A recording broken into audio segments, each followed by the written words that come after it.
We started the Baker League because we, as young adults, did not have anywhere to play against our peers. So we started the Baker League. And out of that grew the Sunny Hill League. The Philadelphia team was awesome, an awesome club.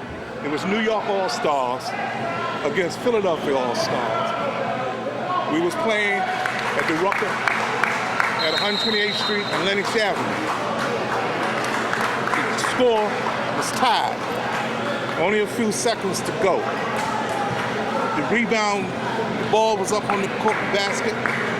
This gentleman snatched the rebound, made one fake, and did another move and went up and scored the basket.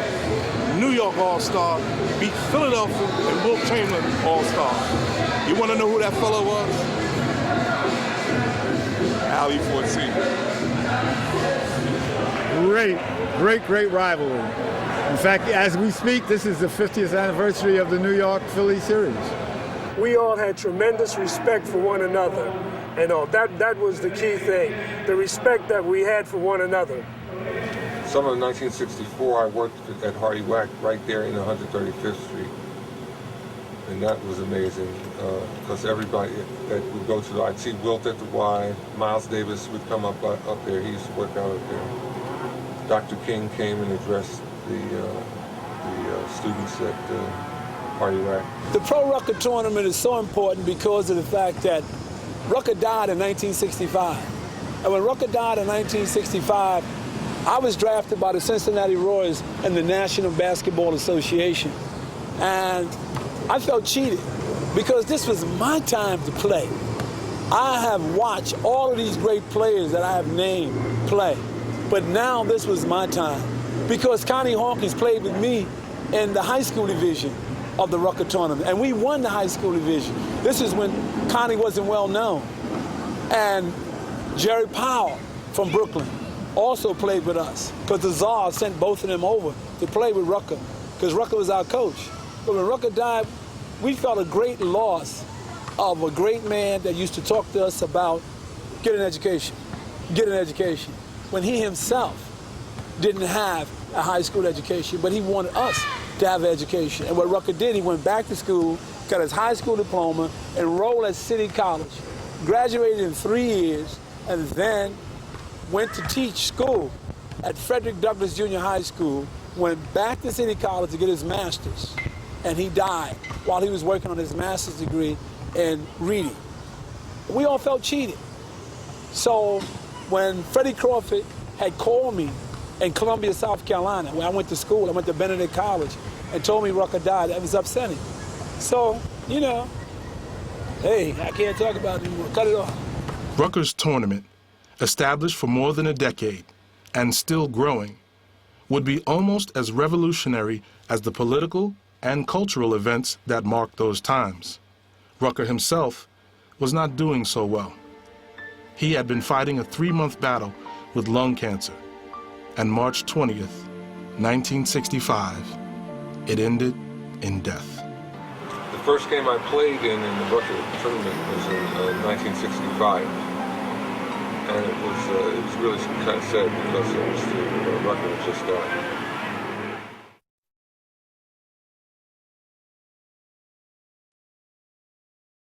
At the time of Holcomb Rucker's death, the Holcomb Rucker committee became very much split. It was 7 members of the original committee that was formed by Ollie Edinburgh. There was a lot of skepticism about the program. There were a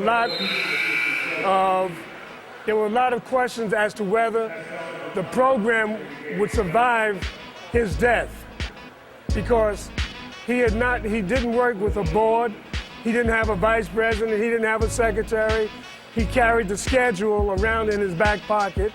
No one ever got a schedule. He would call people up and tell them when they played. So everybody wondered, could this program survive?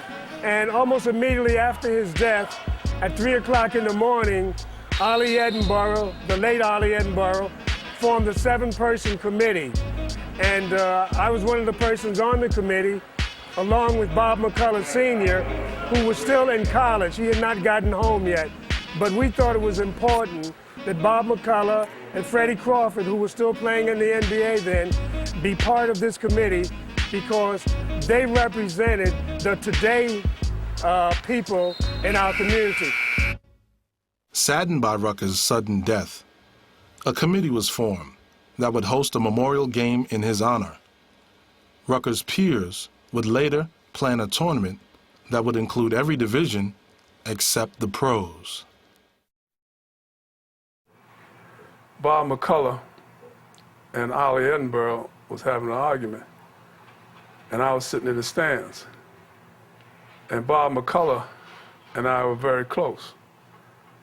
So I didn't want him to get into any problems with anybody or whatever. Because if somebody else, I would have stayed up in the stands. I was way up in the stands. Where was this? This was at Kutcher's. And this was at some all-star game. And so I came out of the stands and went down and got in between him and Ollie, you know. Bob McCullough was pretty hot. Explosive. Right. And the word got back to Harlem that Bob McCullough was going to beat up Ollie Edinburgh, and it got back all one-sided, you know. So everybody got on Bob McCullough, and they don't even know what happened. They don't know the whole situation, you know.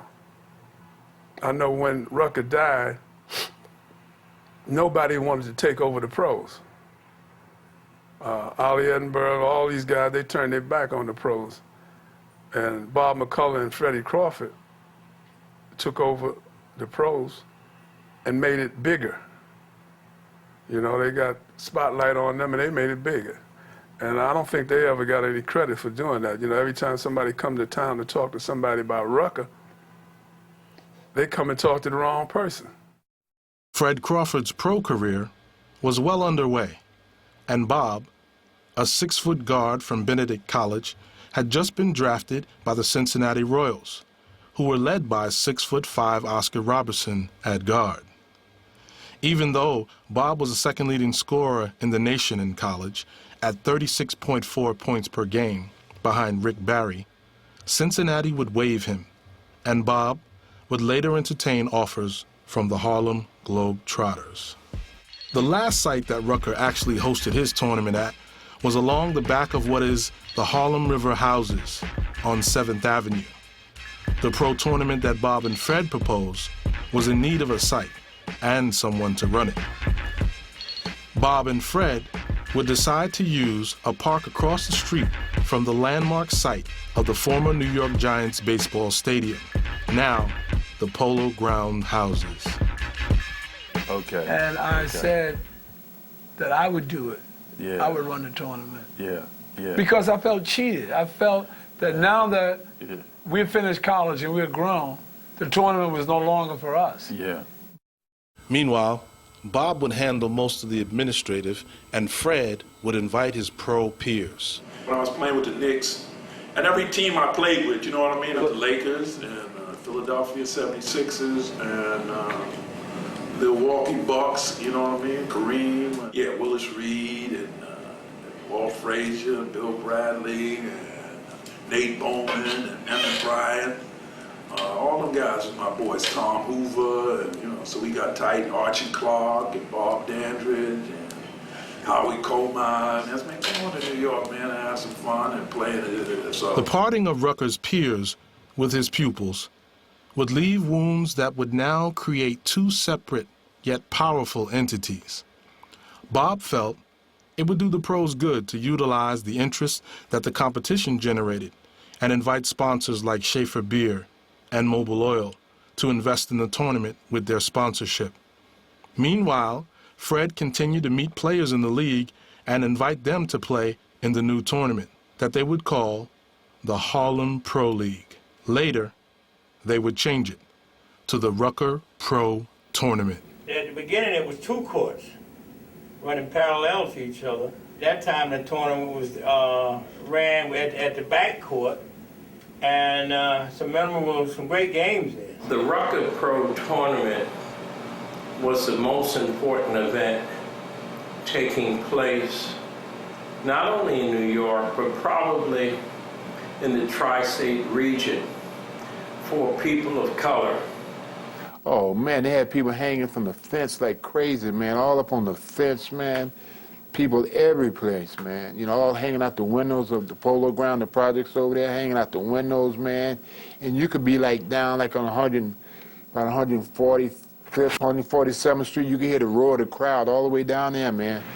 Cal Ramsey, Sat Sanders, Russell Cunningham, the Stitt brothers, Freddie Crawford, Connie Hawkins, Eddie Simmons, Clint Roberts, so many outstanding players. 1966, I played in the Pro Rucker. I no longer played at Mount Morris Park or playing at 51st Street behind Harlem River, where Wally Bowen and them played that. I played with Sam Stitt, Pickles Murphy, Johnny Green from the Knicks, with the team coming out of Manufacturers. As a matter of fact, the next year they became the Sweet and Sour I was overseeing. My name is Dean Miminger. Some of the basketball fans may know me as Dean the Dream. I first started playing up here in 1971, 72. And I played with an organization called Sports Foundation. And we had Walter Dukes, Neville Shedd, Henry Bibby. They had split and went with the younger fellas, and the Rucker Pros was getting more publicity. Let me tell you when you were really on the game. This is like 1969. Me and Bobby Joe Mason had come to New York. Matter of fact, Ali was there, and we stopped at Wilt Small's Paradise.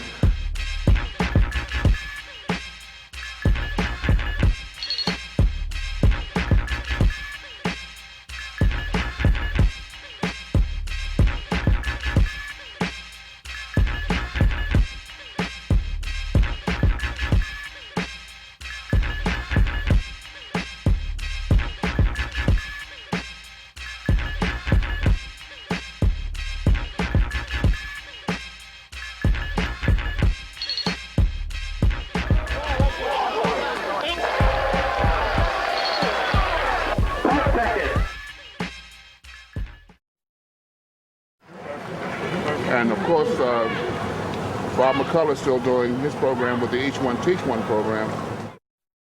The NBA chose to sponsor a tournament that featured Bob and Fred's version of the divisions that Holcomb Rucker started, naming this Each One Teach One. You know, we don't want to be ripped off any longer. So that's why we have to get an education. Nate Archibald and myself, Tiny, were the first coordinators of Each One Teach One. So that goes back to late 60s, early 70s. The Each One Teach One program was Bob and Fred's way to address the needs of the youth like Rucker used to do. The pros came out in full force. They inspired so many youth, but not just by playing for them. Now, they would warn them and inspire them to get an education and stay off drugs.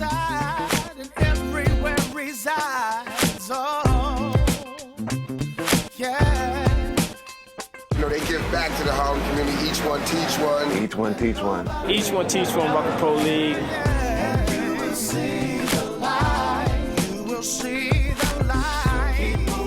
Last two, we want to talk about basketball as far as using it as a means to getting a good education.